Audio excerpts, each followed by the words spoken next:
Touch news. ఎగువ కురుస్తున్న వర్షాలకు వచ్చి చేరుతున్న వరద నీటితో ఖమ్మం జిల్లా భద్రాచలం వద్ద గోదావరి ఉధృతంగా ప్రవహిస్తుంది. ప్రస్తుతం 57 అడుగులకు చేరుకున్న నీటి మట్టం మరో 3 అడుగులు పెరిగి ఆ తర్వాత తగ్గుముఖం పడుతుందని అధికారులు చెబుతున్నారు.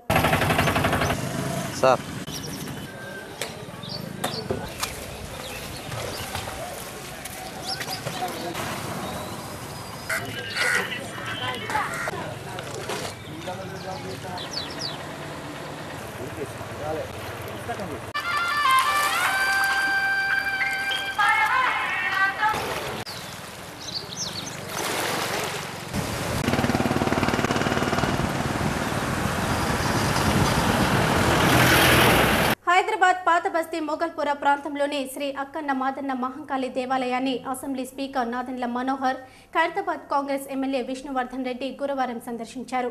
అమ్మవారిని దర్శించుకున్న అనంతరం అక్కన్న మాదన్న హాల్లోని బోనాల ఎగ్జిబిషన్ ప్రారంభించారు. చదువులో ప్రతిభ కనపరిచిన విద్యార్థులకు మెమెంటోలు బహకరించారు. అమ్మవారు తల్లి తనతో పాటు అందరినీ చల్లగా చూడాలని కోరుకున్నారు.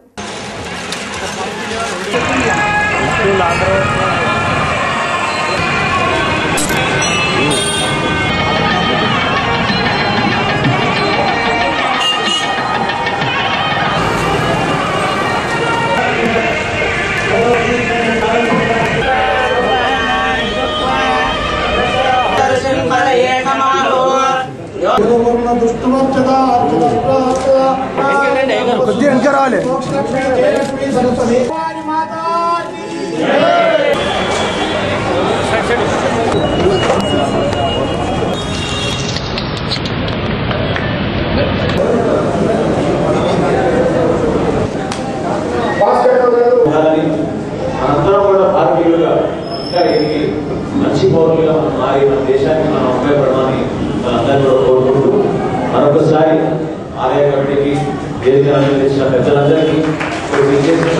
చిత్తూరు జిల్లాలో జాతీయ నాయకుల విగ్రహాలను ధ్వంసం చేసిన వారిని వీడియో ఫుటేజ్ ఆధారంగా అరెస్ట్ చేస్తామని జిల్లా ఎస్పీ కాంతిరాణ టాటా తెలిపారు.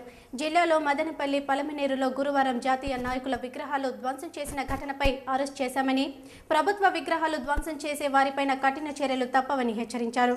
జిల్లాకు అదనపు బలగాలు కావాలని ప్రభుత్వాన్ని కోరామని ఎస్పీ తెలియజేశారు. ఈ సందర్భంగా చిత్తూరు జిల్లా సమైక్య ఆంధ్ర జేఏసీ కానీ ఎవరైతే ఆందోళనకారులు ఎవరైతే ఉన్నారో వాళ్ళందరికీ నేను చేసే విజ్ఞప్తి ఏంటంటే, మీ ప్రొటెస్ట్ కానీ మీ కార్యక్రమాలు కానీ శాంతియుత పద్ధతిలో ప్రజాస్వామ్యబద్ధంగా చేసుకోవాలి. అంతేగాని ఈ రకంగా జాతీయ నాయకుల విగ్రహాలు మాత్రం కూల్చివేయడం కానీ పాడు చేయడం కానీ చేయకూడదు. ఇలా చేస్తే తప్పనిసరిగా చట్టపరమైన చర్యలు తీసుకోవడం జరుగుతుంది. అంతేకాకుండా చాలామంది విద్యార్థులు దీంట్లో పాల్గొంటున్నారు. దయచేసి ఎటువంటి హింస జోలికి పోకుండా శాంతియుతంగా మీ ఆందోళనని, ప్రదర్శనని నిర్వహించాలని చెప్పి ఈ సందర్భంగా కోరుకుంటున్నాను. యూపీఏ తెలంగాణ ప్రత్యేక రాష్ట్రం ఏర్పాటును ప్రకటించడంపై మాజీ మంత్రి శంకర్రావు ఆనందం వ్యక్తం చేశారు. 56 ఏళ్ల తెలంగాణ ప్రజల పోరాటం గెలిచిందని, వారి ఆకాంక్ష నెరవేర్చినందుకు కాంగ్రెస్ అధినేత్రి సోనియా గాంధీకి కృతజ్ఞతలు తెలిపారు. హైదరాబాద్, ముషీరాబాద్లో గురువారం ఆయన నివాసంలో సమావేశాన్ని ఏర్పాటు చేశారు.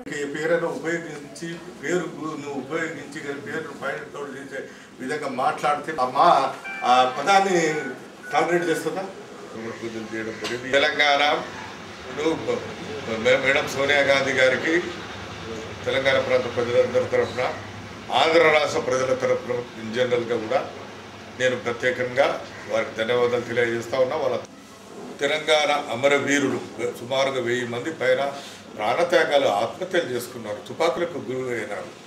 కుటుంబాలకు ఆర్థిక సాయం దయచేసి వారికి మైనార్టీల సంక్షేమ పథకాల కోసం తమ పార్టీ అహర్నిశలు కృషి చేస్తుందని వైకాపా గౌరవ అధ్యక్షురాలు వైఎస్ విజయమ్మ పేర్కొన్నారు. వైకాపా మైనార్టీ విభాగం కన్వీనర్ రెహమాన్ హైదరాబాద్ కింగ్ కోటిలోని ఓ ఫంక్షన్ హాల్లో ఏర్పాటు చేసిన ఇఫ్తార్ విందులో ఆమె పాల్గొన్నారు. దివంగత ముఖ్యమంత్రి వైఎస్ మైనార్టీల కోసం అనేక సంక్షేమ పథకాలు చేపట్టారని, అదే తరహాలో జైలు నుండి విడుదలైన తర్వాత వైఎస్ జగన్ కృషి చేస్తారని విజయమ్మ అన్నారు.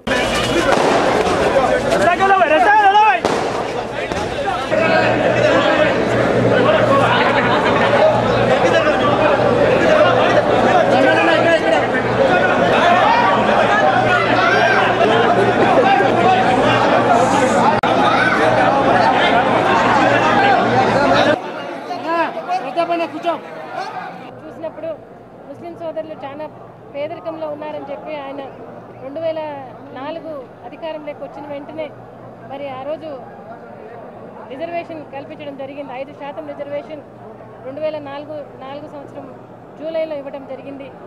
కానీ చాలా ప్రాబ్లమ్స్ రావడం వల్ల, న్యాయపరమైన చిక్కులు రావడం వల్ల సుప్రీంకోర్టు వరకు కూడా పోయి 4% ఆయన ఉన్నంతకాలం అమలు చేయడం జరిగింది. దానివల్ల విద్యార్థులకు ఉద్యోగాల్లో చాలా ముస్లిం సోదరులకు అవకాశం కల్పించడం జరిగింది. ముస్లిం పిల్లలందరికీ కూడా ఆయన ఉన్నప్పుడు స్కాలర్షిప్ 16 ఏళ్ల వయసులో తెలుగు ప్రేక్షకుల మధ్యలో గుబులు రేపిన శ్రీదేవి ఇప్పటికీ ఐఎమ్ స్వీట్ 16 అన్నట్లు ఫోజులిస్తుంది. అందరికీ ఏజ్ పెరుగుతుంటే ఈమెకి మాత్రం ఏజ్ తగ్గుతుందా అన్నట్లుంది శ్రీదేవి వ్యవహారం.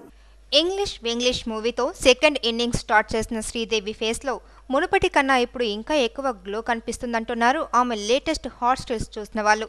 ప్రముఖ మేగజైన్ తాజా సంచిక కవర్ పేజీపై ఫోజిచ్చిన శ్రీదేవి తనలో గ్లామర్ ఇంకా ఏమాత్రం తగ్గలేదు అన్నట్లుగా ఈ తరం హీరోయిన్స్కి సవాల్ విసురుతుంది. శ్రీదేవి వ్యవహారం ఇలాగే కొనసాగితే ఇక ఆమె కూతులని హీరోయిన్స్గా ఎవరు చూస్తారని బాలీవుడ్లో టాక్ వినిపిస్తుంది. కూతుళ్ళకి లైఫ్ ఇవ్వాలంటే ముందుగా ఆమె పోటీ నుంచి తప్పుకోవాలని అనుకుంటున్నారు. ఇదంతా చూస్తుంటే ఆమె గ్లామర్ని పొగుడుతున్నారో లేక తమరు కాబోయే హీరోయిన్స్కి తల్లివి అని పరోక్షంగా గుర్తు చేస్తున్నారో అర్థం కావడం లేదు.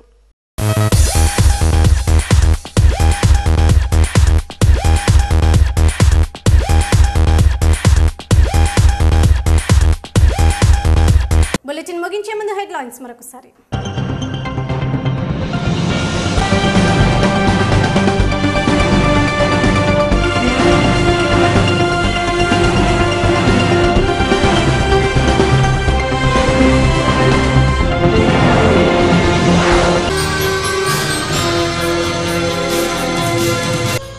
న్యాయం కోసం వెళ్తే బ్రోతల్ కేసులో ఇరికిస్తానంటూ బెదిరించిన పోలీసులు, హెచ్ఆర్సీని ఆశ్రయించిన బాధితురాలు. దారుణ హత్యకు గురైన యువకుడు, హయత్నగర్లో ఘటన.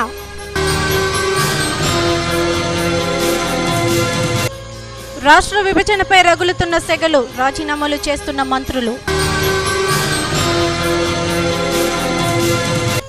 మహంకాళి దేవాలయాన్ని సందర్శించిన స్పీకర్ నాదెండ్ల, బోనాల ఎగ్జిబిషన్ను ప్రారంభించిన నాదెండ్ల మనోహర్. వన్నె తరగని మల్లెపువ్వు, ఇప్పటికీ 16 ఏళ్లే అంటున్న అందాల శ్రీదేవి. ఇది ఇప్పటి ఏపీ వ్యూ అప్డేట్స్. మరిన్ని వార్తల కోసం కీప్ వాచింగ్ ఎస్టీవీ. ప్రతి మాట విలువైనది, ప్రతి దృశ్యం అరుదైనది.